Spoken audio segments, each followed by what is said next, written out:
beast. About a year and a half ago, we reviewed the Hosim X07, and that ended up being one of the most surprising budget spec RC cars we had ever encountered. It was able to run 47 miles per hour out of the box on a 3S battery, and the durability it offered was off the charts for a car in its price range, certainly on par with anything made by Traxxas or Arma. But now we have the Hosim X08, and if it's anything like the X07, we're in for a good time. Crack open the box and see what we've got. Oh, that is a pretty good looking body, and I'm certain there's another one underneath it.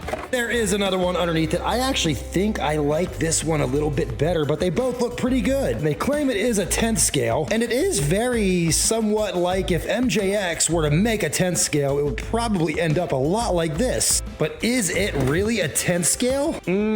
I don't know. Comparing it to a short course truck is a bit unfair. 10th scale short course trucks with the body on essentially makes them almost 8th scale sized. So it's not quite as small as a 12th scale. We'll go ahead and give it to it. We'll say it's a small 10th scale. Let's have a look under the hood. I'm seeing some similarities to the X07, but I am seeing some differences. And oh, spare battery strap, that's nice. That is one thing we did break on the X07. And the X07 came with one 5200 milliamp hour battery. This comes with two 2600 hard case 2S lipos. Hard case is pretty nice. It's actually good for bashing. I like that. The ESC is a little bit different on this one. It's still 45 amp and 3S capable, but it's much larger and it's got a few more ports here. The motor is a different color. I think the X07's motor was green. It does look to be pretty much the same as the X07 otherwise, though the servo on this one does look a little bit better, and we've got a few more metallic bits on the servo as well. I've always thought the motor was a little undersized for the size of the car and the massive diameter tires this thing's rolling on. So we are going to expect this motor to heat up a good bit, but I never had any trouble with the motor on the X07, so hopefully that'll be the same on the X08. Oh, they've even got Hosim's name on the motor this time. What a nice little touch. I like that. Nice oil-filled shocks.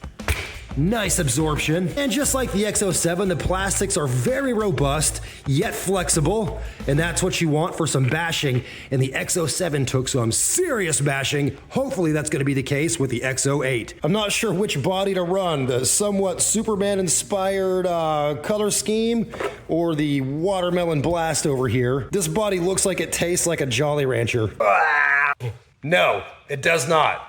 There was a little bit of dirt on it too. It's not the size of the truck that matters, and it's certainly not the flavor that matters either. Let's get out there and see how this thing performs. How fast is it? And we're gonna find out right now. And oh, by the way, new Mullane GPS, and anyone who's been watching this channel knows why I love these things so much, because this is the toughest GPS you could possibly buy. Let's see how fast this thing goes on 2S and then on 3S.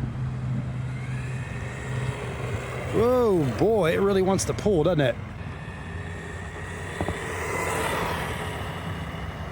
These tires are not the best for on-road speed. Oh boy. Oh wait, can it wheelie on 2S?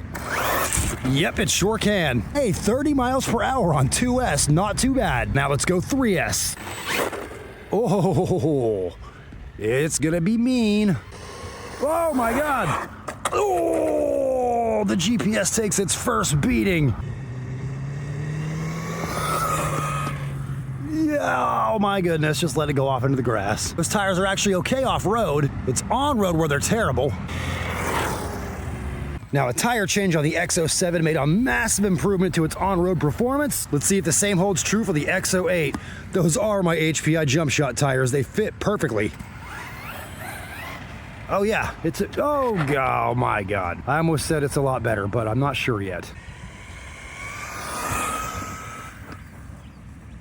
Oh goodness. Off-road, this car is great. That's all it wants to do. Oh my God. Speed running this thing is difficult. What is with this car? Why is it so unstable? Oh my God, we got it.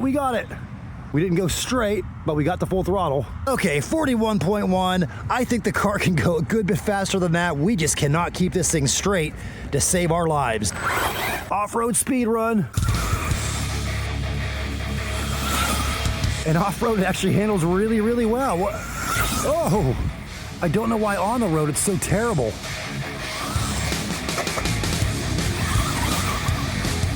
It absolutely rips off-road. Oh, if we're doing 36.6 off-road, we're certain to go 45 or more on the road, right? If it wants off-road, let's do it off-road. And those tires are terrible on-road. Off-road, they're not half bad, though.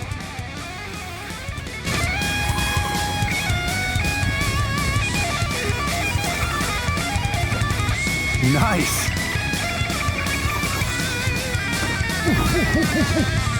Oh, good thing it's durable.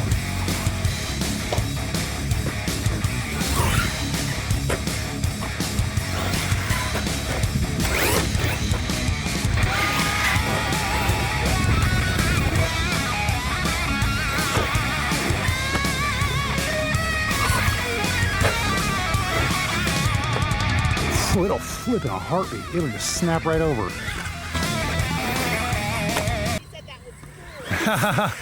Oh, there we go. Have a good one, guys. Yeah, off-road, this thing's performance is every bit that of a Traxxas or an Arma or anything else. On-road, it's one of the worst cars ever. Here we go, standing backflip. Oh, not enough grip.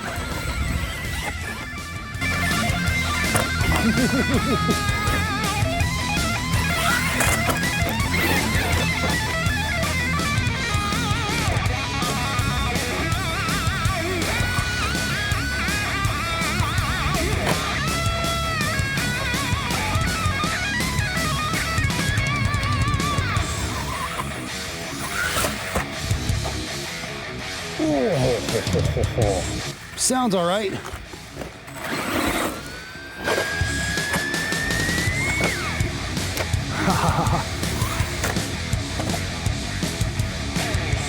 For durability, this thing's holding up really, really well because I am putting a beating on this car.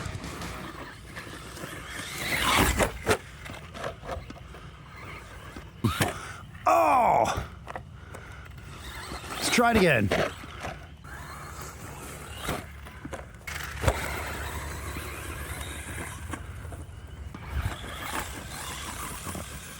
I think we're about to blow a diff. Oh, into my own car.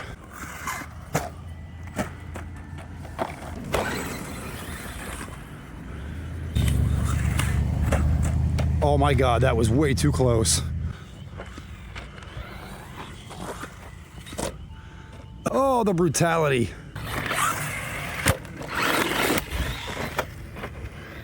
It is mean, I'll give it that.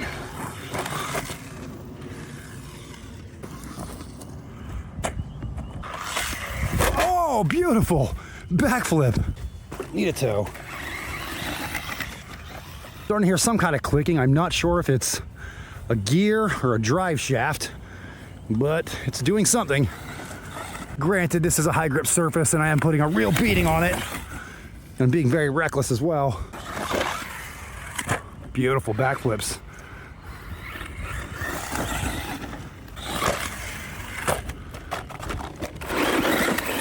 Yeah, I am brutalizing this thing, I'll give it that. It's tough. It's not very stable, but it is tough.